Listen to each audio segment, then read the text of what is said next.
Hello दोस्तों, this is Prem Sodhani coming up with the next round of news simplified. यहाँ पे हम कोई भी न्यूज़ लेते हैं और बहुत ही सिंप्लीफाइड मैनर में आपको समझाते हैं।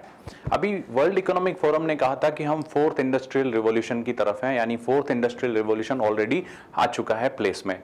अब इसमें था कि जो ये रिवॉल्यूशन था ये बेस्ड था कि फ्यूजन ऑफ टेक्नोलॉजीज, चाहे वो कोई सी भी टेक्नोलॉजी हो, चाहे वो बायोलॉजिकल स्पेस में हो, चाहे वो डिजिटल स्पेस में हो, तो ये हमारा फोर्थ इंडस्ट्रियल रिवॉल्यूशन है। और इसी इंडस्ट्रियल रिवॉल्यूशन को अगर आप देखेंगे तो हमारे यहाँ पे नेट का या फिर साइबर इंस्ट्रूमेंट्स का, इलेक्ट्रॉनिक्स का, इन सब का यूज बहुत तेजी से बढ़ता जा रहा है। लेकिन इन सब के साथ एक चैलेंज भी आ रहा है कि उनसे जो निकलने वाला डंपेज है या वेस्टेज है उसको हम कैसे रिसाइकिल करें, क्योंकि उसमें बहुत सारे हजार्डस एलिमेंट्स भी होते हैं जो हमारे ना सिर्फ पर्यावरण को बल्कि हमारी फूड चेन को भी नुकसान पहुंचा सकते हैं, वो हमारी फूड चेन में भी एंटर हो सकते हैं। तो इसी को ध्यान में रखते हुए आज का हमारा जो टॉपिक है इसमें हम बात करेंगे कैसे हम ई वेस्ट मैनेजमेंट जो है वो करते हैं, क्या क्या होता है ई वेस्ट, उससे रिलेटेड कुछ हम स्टैट्स की बात करेंगे जो हमारे पास आंकड़े हैं। उसके बाद हम बात करेंगे वेस्ट मैनेजमेंट रूल्स की जो 2016 में आए थे, और साथ ही हम बात करेंगे कि रूल्स तो आ गए लेकिन अभी भी कुछ चैलेंजेस हमारे पास बाकी हैं जो कि कई बार एनजीटी भी हाईलाइट करता है, नेशनल ग्रीन ट्रिब्यूनल। तो वो सब एक एक करके हम समझेंगे इस वीडियो में। सबसे पहले हम शुरुआत करते हैं क्वेश्चन के साथ। ये जो क्वेश्चन है यूपीएससी 2019 में पूछा गया था, जिसमें है कि the term extended producer responsibility was introduced in which of the following, जो आपके पास रूल्स हैं उसमें आपका आंसर है biomedical waste rules, recycle plastic waste rule, the e waste management rules of 2011 और the food safety and standard regulation. हर बार की तरह लास्ट में, वीडियो के लास्ट में मैं आपको इसका आंसर बताऊंगा। पहले हम सीखते हैं ई वेस्ट के बारे में। तो ई वेस्ट क्या होता है, मैंने आपको बताया कि जो भी आपके पास इलेक्ट्रिकल या इलेक्ट्रॉनिक्स रिलेटेड इंस्ट्रूमेंट होते हैं, चाहे वो आपकी स्मार्ट वॉच हो, चाहे वो आपका मोबाइल हो, चाहे लैपटॉप हो, चाहे कंप्यूटर हो, जब उसकी एज कंप्लीट हो जाती है तो आप उसको क्या करते हैं, आप उसको डंप करते हैं। और जब भी आप उसको डंप करते हैं तो उसमें कुछ ऐसे एलिमेंट्स होते हैं, जैसे फॉर एग्जांपल आप देख लें मर्क्यूरी। तो मर्क्यूरी जो है वो बहुत ही हैजार्डस होता है और उससे आपने सुना भी होगा एक बहुत ही फेमस डिजीज मीना माता डिजीज जो जापान में हुई थी, that was because of that mercury. Mercury के कारण ही वो हुई थी और पूरी फूड चेन में वो एंटर कर गया था। तो इसी तरह की और भी बीमारियां हो सकती हैं अगर हमने इसको प्रॉपर्ली मैनेज नहीं किया। तो e waste is nothing but the simple जो आपका इलेक्ट्रॉनिक वेस्टेज है, जो जब उसके प्रोडक्ट की लाइफ एंड हो जाती है तब आप उसका जो डंपेज करते हैं या वेस्टेज जो बनता है, दैट इज आपका ई वेस्ट। अब ई वेस्ट में हमने जो है क्लासिफाई किया हुआ है, हमारे जो ये रूल्स है 2016 के, उसमें हमने इसको क्लासिफाई किया हुआ है 21 टाइप्स की। और इस 21 टाइप्स में दो ब्रॉड कैटेगरीज हैं। पहली वो कैटेगरी जिसमें आईसीटी इंडस्ट्री, हमारी इंफॉर्मेशन एंड कम्युनिकेशन टेक्नोलॉजी जो है, वो इंडस्ट्री जो यूज करती है इंस्ट्रूमेंट, जो हाई एंडेड इंस्ट्रूमेंट है उनका जो डंपेज होता है वो।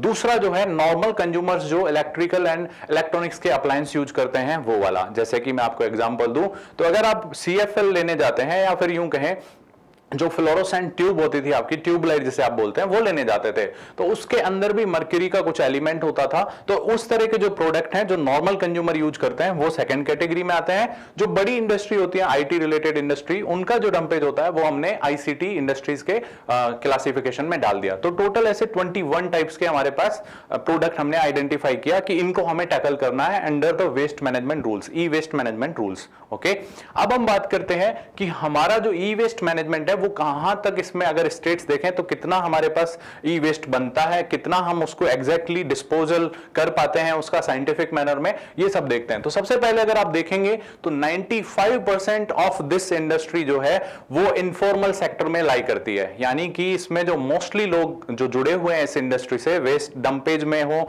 चाहे वो सेग्रीगेशन में हो, वो इनफॉर्मल सेक्टर है, फॉर्मल पार्ट नहीं है, इकोनॉमी में काउंट नहीं हो रहा है। वो नॉर्मल जो इनफॉर्मल इकोनॉमी होती है वो होती है। जैसे आपके कबाड़ी हो गए, जो छोटे छोटे कबाड़े की और दुकानें हो गए, रैग पिकर्स हो गए, वो सब लोग हैं। तो 95% ध्यान रखिएगा वो इसको इकोनॉमी का पार्ट है।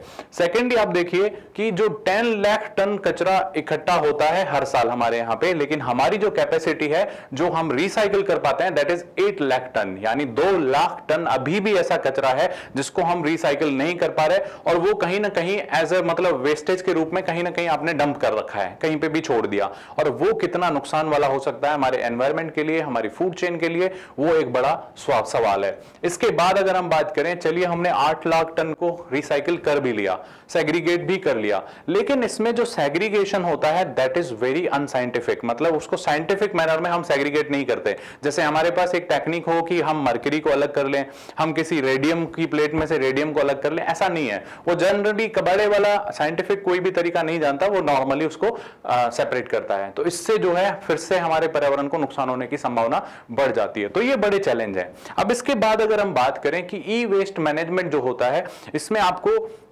4 या 5 जो चीजें सीखनी होंगी वो ऐसे सीखोगे आप। जैसे मान लीजिए कोई भी आपने प्रोडक्ट लिया है ना, कोई भी प्रोडक्ट है इलेक्ट्रॉनिक्स का या इलेक्ट्रिकल का, तो सबसे पहले आप उस प्रोडक्ट के बारे में जानकारी रखेंगे कि इसमें क्या है, बहुत सारे हजार्डस एलिमेंट्स हैं। सबसे पहले तो ये है। अब आपको पता लग गया कि जैसे ये CFL है तो उसमें बहुत सारे हजार्डस एलिमेंट्स हैं। अब आपको उस CFL की कंटिन्यूअसली ट्रैकिंग रखनी पड़ेगी कि कहां पे वो जा रही है, एग्जैक्टली किस घर में लगी है, और उस घर में से जब वो खराब होती है तो कहां जाएगी, ये आपको पूरा ट्रेसिंग एंड मॉनिटरिंग मैकेनिज्म के थ्रू याद रखना है। तो फर्स्ट है आप इलेक्ट्रॉनिक्स के प्रोडक्ट्स की जानकारी रखेंगे कि किन किन में हजार्डस एलिमेंट्स है। देन आपको ट्रेसिंग एंड मॉनिटरिंग पे ध्यान देना होगा कि कहां वो गया है प्रोडक्ट और कैसे फिर वो जब खराब होता है तो वो आपके पास लौटता है साइकिल में। फिर आपके पास आता है कि जैसे खराब हो गया वो पर्टिकुलर प्रोडक्ट जो भी था, तो उसको आपको कलेक्ट करना है। जैसे कोई नॉर्मल कंज्यूमर किसी दुकान से ले जाता है तो वो वापस उस दुकान के पास आ पाए, ऐसा आपको कुछ करना होगा, मैकेनिज्म लाना होगा। तो that is the third pillar, that is collection. इसके बाद आपने कलेक्ट कर लिया, अब आपको ये एग्जैक्टली पता होना चाहिए कि इसमें कौन कौन से हजार्डस एलिमेंट्स हैं और उनको प्रॉपर्ली आप सेग्रीगेट कर पाए। तो next important pillar is segregation. और इसके बाद आपका नेक्स्ट रहता है कि आपने सेग्रीगेशन भी कर दिया, सब कुछ कर दिया, अब आपको उसको डिस्पोज करना है, मतलब कैसे आप उसको रिसाइकिल कर सकते हैं और जो ऐसा कचरा जो लास्ट में बच जाता है वो एनवायरमेंट के लिए नुकसानदायक ना हो, ऐसा आपको एंश्योर करना है। तो that becomes the fifth pillar of this whole cycle, that is management, that is recycling भी, एंड जो बाद में बचा है डंप करना है वो कैसे करना है ये भी आपको ध्यान रखना है। तो सिंपल आपको ये 5 स्टेप ध्यान रखने हैं जब भी कोई कचरा मैनेजमेंट करते हैं, ई वेस्ट मैनेजमेंट। तो these 5 are the pillars. First the product, then tracing and monitoring, कहां वो जा रहा है, देन उसको कलेक्ट करो, कलेक्ट करके उसमें से सेग्रीगेशन करिए, एंड सेग्रीगेशन करने के बाद प्रॉपर मैनेजमेंट, मतलब रिसाइकिल होना है तो रिसाइकिल कर दीजिए, नहीं हो रहा है तो मिनिमम जो नुकसान पहुंचा है ऐसे वेस्टेज को आप डंप कर सकते हैं। ठीक है, उसको भी साइंटिफिक मैनर में ही आपको डंप करना है। तो ये हमारे पास हमने देखा कि पिलर होने चाहिए जब भी ई वेस्ट को मैनेजमेंट हम करते हैं। तो हमारे पास वेस्ट मैनेजमेंट रूल ऑलरेडी थे 2011 में, जिसको हमने 2016 में रिप्लेस कर दिया, यानी कि हम 2016 में बड़े नॉर्म्स के साथ आए। अब इसमें हमने क्या किया कि यही 5 चीजें आपको मैंने जो बताई यही दिमाग में रखिए, आपको सारे प्रोविजन इसके याद हो जाएंगे। द फर्स्ट प्रोविजन इज कि 2011 में हमने रिप्लेस कर दिया 2011 के रूल को। दूसरा हमने देखा कि 2016 की जो गाइडलाइंस आई वेस्ट मैनेजमेंट के जो रूल्स आए, इसमें हमने टोटल 21 शेड्यूल 1 प्रोडक्ट आइडेंटिफाई किए। शेड्यूल 1 में हमने 21 ऐसे प्रोडक्ट डाले जिनको मैंने आपको बताया था 2 कैटेगरी में हमने डाल दिया। पहली कैटेगरी होगी हाई एंड टेक्नोलॉजी यूज करने वाले, इंफॉर्मेशन एंड कम्युनिकेशन टेक्नोलॉजी वाले, and the second is normal consumer जो इलेक्ट्रिकल एंड इलेक्ट्रॉनिक अप्लायंस का यूज करते हैं। तो ऐसे हमने टोटल 21 शेड्यूल 1 प्रोडक्ट बना दिए। इसके बाद हमने एक टर्म इंट्रोड्यूस करी, that is extended producer responsibility, EPR। ये हमारे 2011 के रूल्स में भी थी, ये पहली बार टर्म यूज की गई थी। इसको समझते हैं हम क्या होता है। तो मैंने लास्ट स्लाइड में आपको बताया कि प्रोडक्ट जो है उसको आपको ट्रेस करना होगा, वो जा कहां रहा है, और वहां से फिर आपको कलेक्ट करना होगा, राइट। तो इस चीज को एंश्योर करने के लिए आप क्या कर सकते हो, जो बेच रहा है उसको कह दो ना कि ये आपकी जिम्मेदारी है, किसको बेचा उसकी पूरी आप डिटेल रखिए, और जब उसका प्रोडक्ट एक्सपायर हो जाए तो वो वापस आपके पास आना चाहिए। यानी जो बेच रहा है उसी की रेस्पॉन्सिबिलिटी है कि वो कलेक्ट भी करे। तो इसको हमने क्या किया, प्रोड्यूसर रेस्पॉन्सिबिलिटी को एक्सटेंड कर दिया। मतलब पहले सिर्फ आप प्रोड्यूस कर रहे थे, जैसे कोई कंपनी है वो प्रोड्यूस कर रही थी, अब उस कंपनी को वो प्रोडक्ट वापस भी लाना है जब वो एक्सपायर हो जाता है। तो that is extended producer responsibility, right. समझ में आ गया आपको। तो इसमें क्या किया, वो इंश्योर कर देंगे हम कि वापस प्रोडक्ट उस तक आए। अब उस तक भाई कैसे आएगा, उसके लिए आपको कुछ इंसेंटिव देने पड़ेंगे या फिर कुछ पेनल्टी मैकेनिज्म लगाना पड़ेगा। तो इसके साथ हम दूसरी टर्म लेके आए, दैट इज आपका डिपॉजिट फंड स्कीम। अब इसमें क्या होगा डिपॉजिट फंड स्कीम में, जैसे आप शॉपकीपर के पास गए एग्जांपल के लिए, आपने एक CFL ली और उस CFL की जो कॉस्ट है दैट इज 100 रुपए, लेकिन वो दुकान वाला आपसे कहता है कि भाई हम आपको 120 रुपए में देंगे और ये जो 20 रुपए है आपको वापस दे दिए जाएंगे विद इंटरेस्ट जब ये एक्सपायर एक्सपायर हो जाए ना ट्यूबलाइट, तब हमें वापस दे जाना, CFL वापस दे जाना। तो आप कहेंगे ठीक है, तो जब आपकी एक्सपायर होगी तो आपको वो इंसेंटिव दिमाग में रहेगा कि यार 20 रुपए मेरे वहां पे जमा है, विद इंटरेस्ट वो मिलेंगे, 3 साल बाद का इंटरेस्ट भी मिलेगा।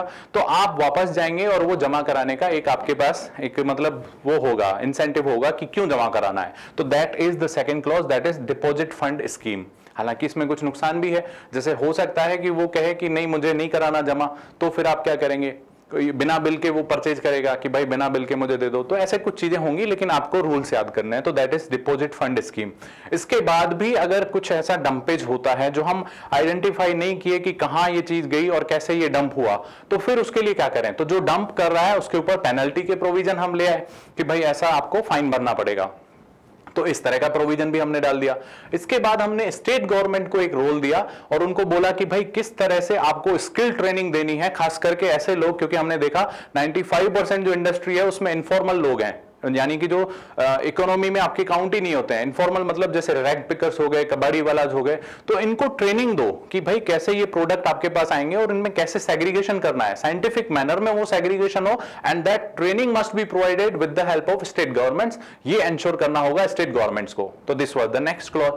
अब आपको लास्ट क्लोज में अगर समझाऊं तो जैसे आपका शहर है, कोई भी शहर है, तो उसमें जो डंपेज का जो भी मैकेनिज्म होता है, रिसाइकलिंग हो चाहे उसका मैनेजमेंट हो, वो अर्बन लोकल बॉडीज देखती हैं। तो अर्बन लोकल बॉडीज को ये रेस्पॉन्सिबिलिटी दी गई कि ये प्रॉपरली हो रहा है कि नहीं हो रहा है। जो इंडस्ट्रीज हैं उनके जो डंपिंग यार्ड है उसमें प्रॉपर सेग्रीगेशन होता है कि नहीं होता है, ये अर्बन लोकल बॉडीज को एंश्योर करना था। साथ ही साथ गवर्नमेंट, जो स्टेट गवर्नमेंट है, उनको कहा गया कि भाई जो भी इंडस्ट्री है उनको बोलिए कि एक अलग से छोटा सा अपने वहां पे वो एक तरह से डंपिंग यूनिट बनाएंगे जिसमें वो पूरी तरह से इसको सेफली डंप कर पाए। तो इस तरह के प्रोविजंस के साथ हमारे पास 2016 के ई वेस्ट मैनेजमेंट रूल्स आते हैं। ऑलराइट, आई होप आपको ये समझ में आ गया होगा। मेन जो इसमें दो क्लॉज थे, that is extended producer responsibility and deposit fund scheme. तो ये दोनों आपको क्लियर हो गई होंगी।